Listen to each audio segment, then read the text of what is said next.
Pašizglītošanās ir laba lieta, bet ja tu vēlies iemācīties kaut ko vairāk, tad ir jāatrod skolotājs vai skolotāji, kuri šo lietu pieprot labāk.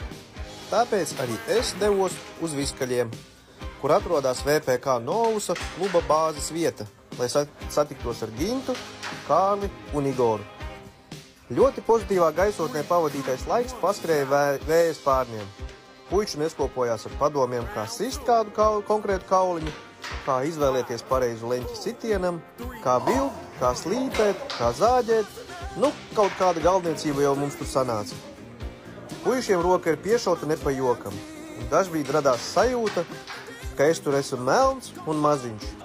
Bet, ja tu vēlies attīstīties un iet uz priekšu, tad jācīnās ar stipriem pretiniekiem, kādi šie puiši arī ir. Tā, ka ja arī tu vēlies pilnveidot savu meistarību, bet tev